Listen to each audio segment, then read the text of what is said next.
What would you think if I told you that a man doesn't fear the woman who challenges him? He fears the woman who understands him. Not because she's loud, not because she's combative, but because she sees everything he has spent his entire life hiding. Some women walk into a man's life not with chaos, but with clarity. They don't demand his change. They reveal it. They don't argue. They mirror. They don't scream for his attention. They simply see him in the way he's never seen himself. And that is what makes her dangerous. To be seen without performance, to be loved without pretense, to be known beyond the curated mask of masculinity. It's not flattering to a man still ruled by ego. It's terrifying. He has spent years constructing an identity from success, from control, from surface-level strength. He's been told that to be a man is to be impenetrable, that vulnerability is weakness, that showing your wounds is unbecoming. But then she enters, the woman whose soul carries the wisdom of 1,000 quiet battles, the woman who listens with her eyes and feels more through silence than words ever could convey. She doesn't seek to impress him. She disarms him, not with seduction, but with presence, not with manipulation, but with truth. She sees the fracture behind the facade. She sees the little boy behind the bravado. She sees the unresolved grief, the hidden fear, the shame he buried under achievements and lovers and noise. Carl Jung called this the shadow, the unconscious part of ourselves we deny, repress, or disown. And when a woman is connected to her intuitive feminine, when she has done her own shadow work, she becomes a vessel for revealing his. That is why he fears her, because she isn't just a woman. She is a mirror, and mirrors don't lie. He can't charm his way around her perception. He can't distract her with status. He can't intimidate her with silence, because she's fluent in what isn't said. She reads emotional undertones like sacred scripture. She notices the shift in his energy before he's even aware of it. She doesn't confront, she observes. And in her stillness, he feels more naked than he's ever felt in physical vulnerability. Most men aren't afraid of being unloved. They're afraid of being understood. Because true understanding means accountability. It means no longer hiding behind the mask. It means no longer blaming the world or women or exes or circumstances. It means facing himself, the raw, unfiltered self. And not all men are ready for that kind of initiation. So he'll do what many unhealed men do in the presence of a conscious woman. He'll sabotage it. He'll ghost. He'll criticize. He'll diminish her depth and call it drama. He'll call her too much. Because she makes him feel things he's never had to sit with. But secretly, in the silence of his own mind, he can't stop thinking about her. Because she represents the truth he tried to run from. She is the embodied proof that love doesn't require control. That power doesn't come from domination, but from integration. And even if he pushes her away, even if he chooses comfort over growth, he will never forget the way she looked at him. Not as who he pretended to be, but as who he truly was beneath the pain. That look, that soul recognition, will go in every shallow connection he seeks afterward. Because once a man has been seen by a woman who sees from the soul, every other gaze feels empty. Every other touch feels performative. Every other conversation feels rehearsed. She became the moment he was forced to confront the duality within himself, the man he shows and the man he hides. She didn't fall in love with his potential. She witnessed his wound, and she loved him there. That is sacred. That is rare. And that is what he wasn't ready to receive. She is not unforgettable because she tried to stay. She is unforgettable because she knew when to leave. The woman who sees through a man is also the one who knows when her presence is no longer an offering, but a mirror that burns. She does not chase understanding from a soul unwilling to be seen. She does not beg for closeness from a heart too afraid of its own depths. Instead, she steps back, not out of anger, not from wounded pride, but from clarity. Because when a woman is fully in her dark feminine power, she does not linger in places where truth is unwelcome. Her silence is not passive. It is a sacred act of reclamation. It is the language of a woman who has tasted her own wholeness and will not dilute it for a man still addicted to illusion. In Jungian psychology, the feminine, particularly the dark feminine, is not evil. It is transformative. It is the force that reveals the unconscious, dismantles the false ego, and births new awareness. But that process is violent to the unready psyche. To the man still in his shadow, she is not love. She is a threat. Because love, when real, is dismantling. It strips the mask. It floods the room. It collapses the control tower he spent his life building. And when she walks away, quietly, gracefully, without the performance of goodbye, he feels the collapse. Not at once, but in waves. When the noise dies down, when the distractions lose their flavor, when the other women don't reach him in the same way, he'll remember her. Not because she demanded space in his life, but because her absence carved one. He fears her not because of who she is, but because of what she awakens in him. She forces him to feel. She invites him to evolve. She sees his capacity for greatness, even when he clings to mediocrity. And that level of love, conscious, raw, penetrating, requires a level of responsibility most men were never taught to carry. He was taught to win her, not to witness her, to possess her, not to be present with her, to impress her, not to sit with her soul in silence and allow himself to be unraveled. So he runs, but not from her, from himself. Because when she gazed into him, it was the first time he saw the orphaned pieces of himself longing to be claimed. The fractured boy inside, waiting for a love that wouldn't judge his mess, and that terrified him. Because if she could see that deeply, then she could also see the lies, the games, the masks, the places where he refused to grow. And so she becomes dangerous in his mind, not because she harmed him, but because she left him to confront the harm he'd done to himself. This is the truth most men cannot admit, that it wasn't her beauty, it wasn't the sex, it wasn't her attention or the way she made him feel on a good day. It was the fact that she saw him and didn't flinch. And that haunts him, because it means he was lovable, even in his rawest form, and he let that go. So he'll remember her in fragments, in the space between laughter and silence, in the way the evening light once fell across her shoulder, in the way her eyes didn't just look, they understood. She became the haunting reminder that there is a woman out there who will love him even in the ruins, but only if he's brave enough to rebuild. And if he's not, if he chooses comfort over growth, control over surrender, ego over evolution, then she becomes the lesson he'll keep meeting in different forms, in different bodies, in new relationships that all circle back to the same unhealed place. Because there is no escaping a soul mirror. There is only the decision to face it or to run from it again and again until the running becomes the prison. And that is why he fears her. Because she is the path out, but she will not drag him through it. She does not save, she does not fix, she does not plead. She simply sees, and then she leaves. She didn't leave in anger. She left in awareness. And it is that awareness, calm, steady, unapologetic, that lingers in his psyche far longer than any storm ever could. Because storms come with warning signs, with sound, with force, with flashes of fire that are easier to forget. But she left like a sunset slipping beneath the ocean, so quietly, so beautifully, that by the time he noticed her absence, the world around him had already changed. He will search for her in every woman who comes after, but not in the ways he expects. Not in the texture of her voice, not in the softness of her hair, but in the depth, the unspoken depth of presence. Because that's what truly marked her. She was present, not distracted, not performative. She lived in her body. She listened with her soul. She didn't just respond, she received. She didn't seek attention, she became attention. When a woman lives from the seat of her soul, she doesn't entertain every man. She doesn't fragment herself just to be palatable. She does not compete for affection. She radiates in solitude and attracts in silence. And this is the very thing that unsettled him. She didn't need his approval to feel worthy. She didn't need his company to feel whole. She didn't need his love to know her value. She was not the woman who begged. She was the woman who blessed. He met her thinking she was a woman he could love.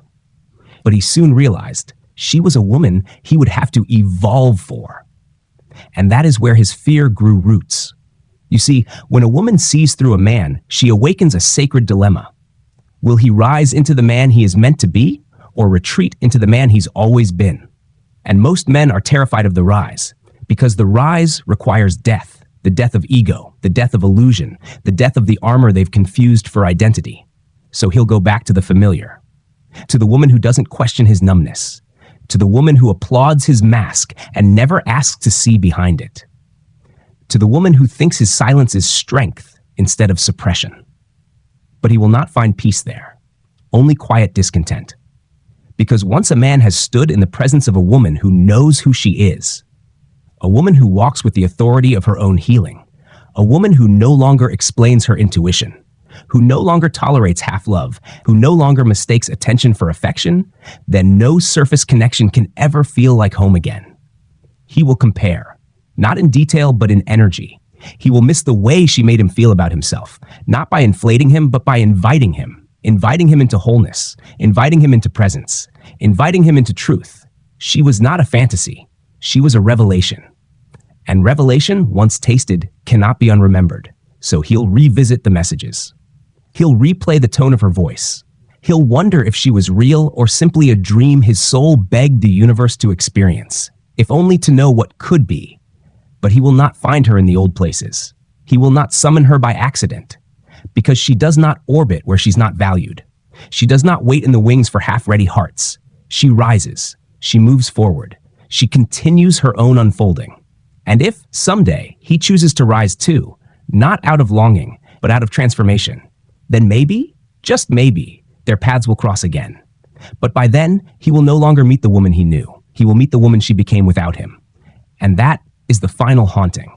Not that she left, but that she grew, and she did it in silence, in grace, in sovereign power. She grew in the sacred darkness of solitude, where no applause was needed, where no one bore witness, where her tears became prayers, and her silence turned into sacred clarity. She did not need him to validate the fire inside her. She became her own light, her own warmth, her own salvation.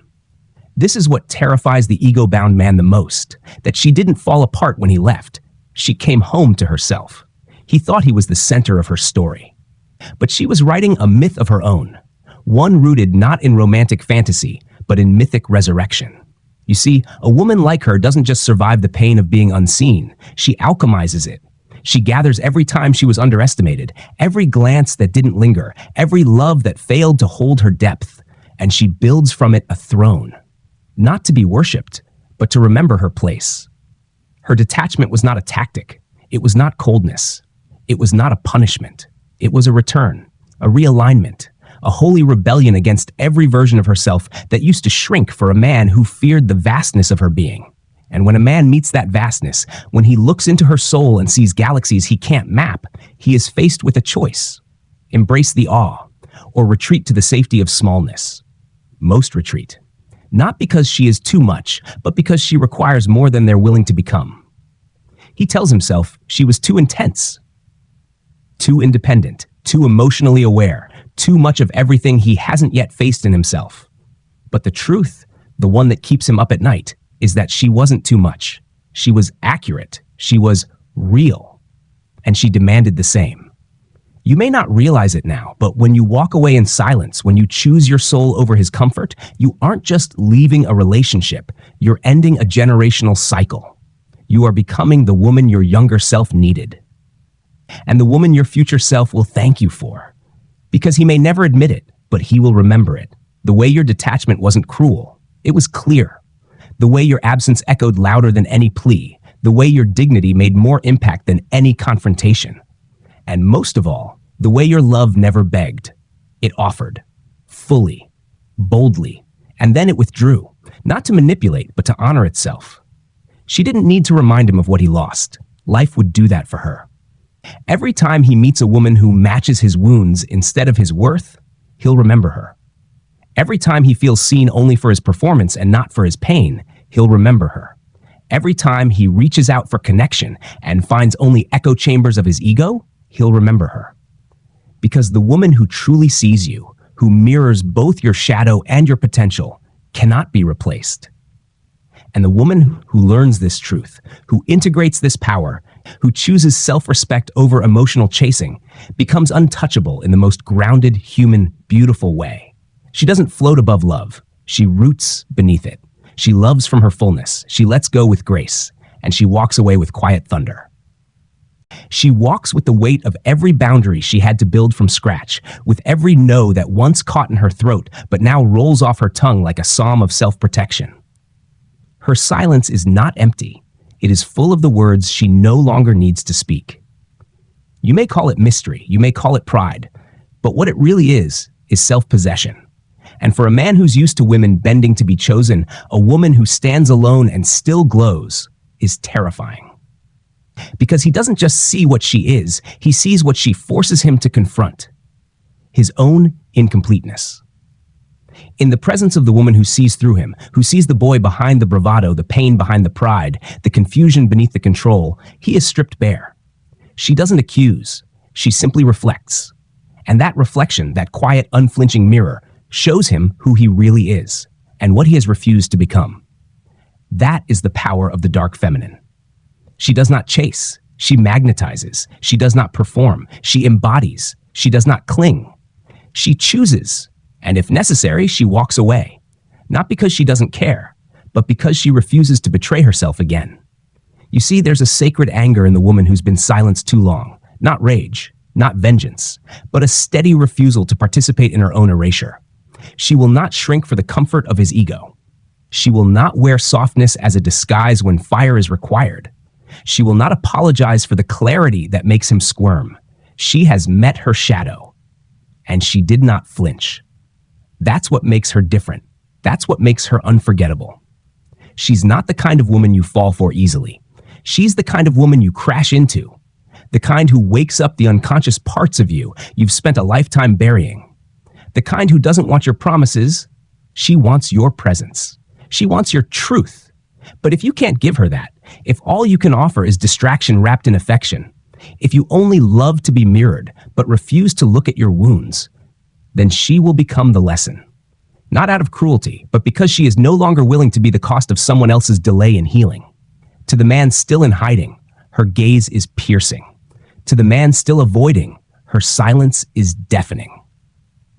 To the man still craving control, her sovereignty is unbearable. But to the man dissolving his masks, burning his illusions, she is salvation. Not because she saves him, but because she calls forth the part of him that can save himself. She's not waiting for him to catch up. She's not sitting by the phone. She's not endlessly decoding mixed signals.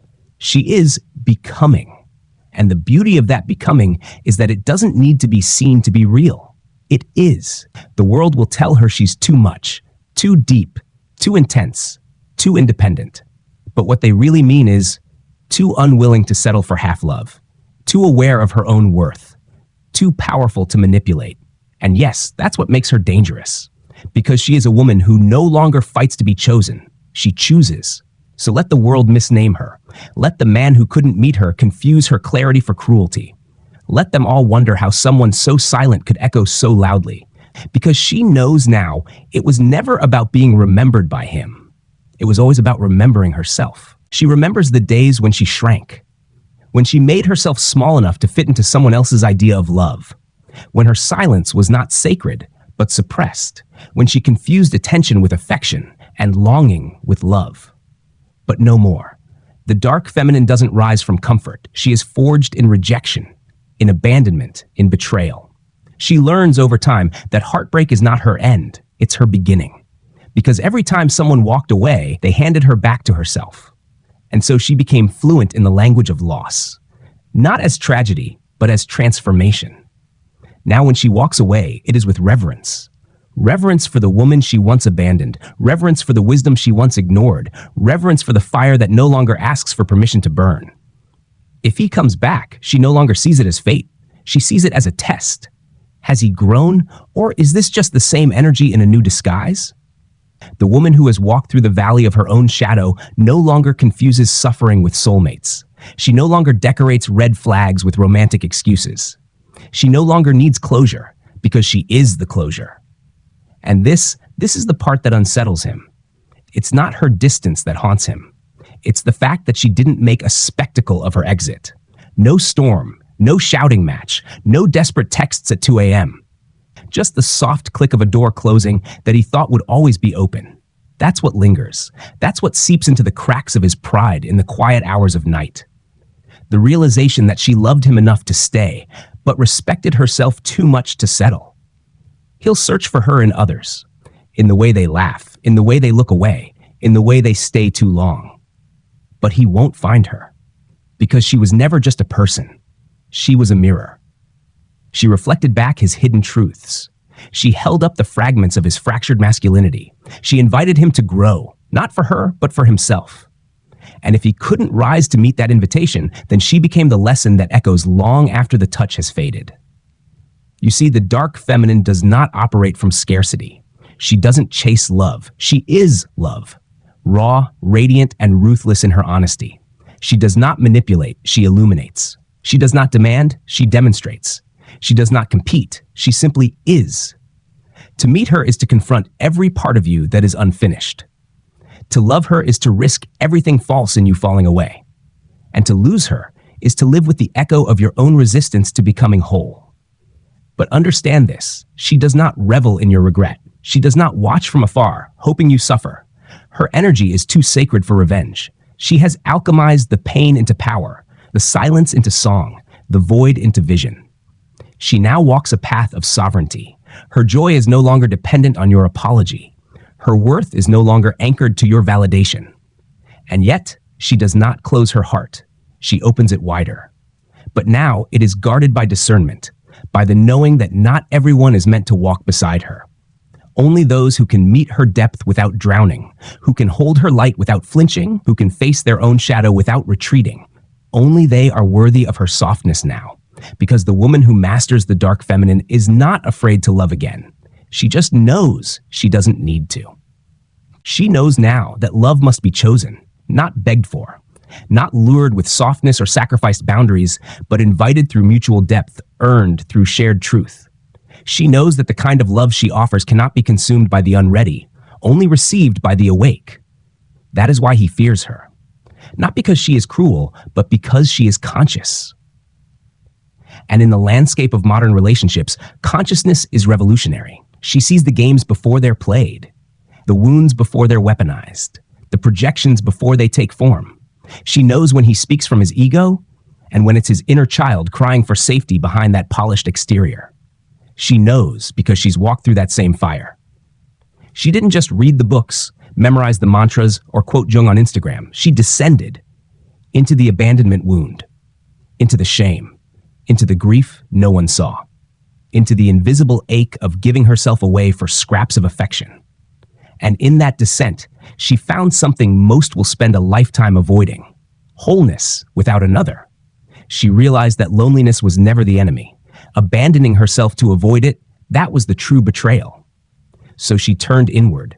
She learned to mother herself, to hold her own heartbreak, to make art from her ache and purpose from her pain. And now when she walks into a room, she doesn't seek validation. She radiates sovereignty. That's what unnerves him the most. Not her beauty, her brilliance, or even her boundaries, but her completeness. Because the man who's still looking to be saved, who's still chasing love to numb his own emptiness, will see her not as a partner, but as a threat. Not because she threatens his masculinity, but because she threatens his illusions. She doesn't need him to be perfect. She needs him to be present. To show up with truth, with integrity, with intention. Not perform love, but live it. And that's rare. That kind of woman doesn't come with drama. She comes with depth. She doesn't test you with silence. She tests you with truth, because she's no longer available for half-hearted connection. She doesn't want a man who flinches at her fire, who silences her intuition, or withers under the weight of her clarity. She wants the man who sees her, not just the curated surface, but the soul beneath, the tenderness beneath the power, the wisdom behind the eyes that have seen too much and loved anyway. And so she waits. Not in desperation, but in sacred discernment. Because once you've tasted your own wholeness, you no longer hunger for the kind of love that feeds on your wounds. That's why he fears her. Because she doesn't just offer love, she offers awakening. And awakening requires death. The death of the persona, the end of the games, the burial of the boy who needed to be worshipped, not challenged. But if he is ready, truly ready, he'll rise. Not for her, but because she revealed the man he could become. And that, in the end, is the highest role the dark feminine plays, not to complete the man, but to mirror what in him is still asleep, still fragmented, still afraid. To fear her is to fear transformation. To love her is to become. She doesn't roar to command attention. She whispers, and the air itself bends to listen. She doesn't dominate with force. She disarms with depth. She doesn't seduce with superficial charm. She evokes with energetic truth. This is the dark feminine. Not dark as in evil, but dark as in lunar, hidden, internal, mysterious, rooted in the unseen realm of intuition, feeling, and shadow. She knows what others hide. She senses the trauma beneath the bravado, the mother wound behind the control, the fear of abandonment masked as aloofness. She has studied these wounds in herself. She has held them, cradled them, burned them in ritual fires, and buried their ashes beneath the altar of her rebirth. She has mourned the girl who used to beg for love and crowned the woman who no longer waits for it. So when she meets him, the man still ruled by his unresolved wounds, she doesn't try to fix him. She simply sees him, and that seeing pierces deeper than affection ever could. Because most men have never been truly seen. They have been desired, used, needed, or admired, but rarely seen. And being seen by the dark feminine is not a comfort, it is a confrontation. She reflects the shadow, not to punish, but to awaken. She doesn't flatter the ego, she exposes it. She doesn't soothe the lie, she invites the truth. And that invitation comes at a cost. He must face the parts of himself he's long buried. The parts that sabotage love. The parts that run at the first sign of real vulnerability. The parts that confuse power with control and presence with performance. She doesn't demand he change, but her energy creates a mirror so sharp, so precise, that to stay the same becomes unbearable. Some men run from this. They ghost, they criticize. They project their unworthiness onto her, calling her too much, too intense, too difficult. But it's not that she's too much, it's that she requires truth. And truth is terrifying when your identity is built on illusion. Still, for the rare man, the man who has begun his descent, who has felt the emptiness of conquest and the ache for something real, her presence becomes medicine. She does not coddle, she initiates. With one glance, she can unearth his unresolved grief. With one touch, she can awaken the sacred masculine he's never known. With one silence, she can strip away the armor he thought was his strength. And if he rises, if he chooses to meet her not with resistance but reverence, he will meet a woman unlike any other. A woman who does not chase. A woman who does not beg. A woman who does not fall in love with potential. She sees him as he is and invites him to become who he was meant to be. But here's the paradox. She does not wait. If he cannot rise, she will not reach back. She will let him fall behind, not from malice, but from mastery, because she has spent lifetimes abandoning herself for love. This time, she will not. This time, she will choose herself. She walks away not as punishment, but as prophecy, because sometimes the only way for him to rise is for her to disappear. He may spend years haunted by the echo of her absence, not because she wounded him, but because she awakened him. Not with pain, but with clarity. You see, there's something unforgettable about a woman who doesn't argue, doesn't beg, doesn't explain. She just leaves, quietly, completely, with her dignity wrapped around her like silk, and a silence that reverberates louder than any goodbye ever could. He'll meet others. Women who laugh louder, lean in closer, ask for less. Women who try to fill the void she left with sweetness or simplicity. But something will always be missing. That edge, that unshakable depth, that feeling of being seen, not flattered. Because she was never addicted to attention. She was devoted to authenticity. And that is a currency far more rare than beauty or charm. He will remember the way she listened, not to respond, but to understand. The way she held space for him to unfold, while refusing to shrink for his comfort. The way her silence exposed his chaos and her calm became a mirror for his storm. That's the power of the dark feminine. She doesn't try to rescue him. She doesn't sacrifice herself to soothe his wounds. She simply reflects what he refuses to see. And when he refuses still, she vanishes. Because she knows that staying in a place where truth is not welcome is just another form of self-abandonment. And she has done too much healing to betray herself again. He may try to replace her. He may find someone easier, softer, less demanding of his evolution. But ease is not the same as depth, and comfort is not the same as connection. Eventually, the noise of the world will quiet. The distractions will lose their shine, and he'll be left with a haunting realization. She wasn't trying to take anything from him. She was calling something forth. His courage, his presence, his inner masculine. But he couldn't rise to meet her, so she rose without him. And That is what will haunt him, not her absence, but the man he never became because he wasn't ready to be seen. You too may carry the weight of being misunderstood, of being called too much, of being punished for your clarity. But let this truth anchor you. Your power is not in how many stay. It's in how deeply you see, how fearlessly you walk, and how unwaveringly you choose yourself when staying would require your silence. The woman who sees through illusion will always be feared before she is loved, because she threatens what is false before she can reveal what is true. But never dim that vision. Never shrink your knowing, because one day a man will not fear it. He will bow to it. Not from weakness, but from awakening. And in that union, there will be no game, no mask, no manipulation, only mutual recognition. Two sovereigns, no longer running from themselves, no longer haunted by what they once couldn't hold, but finally choosing each other in the light of everything they've become. The woman who knows her worth doesn't chase, she chooses.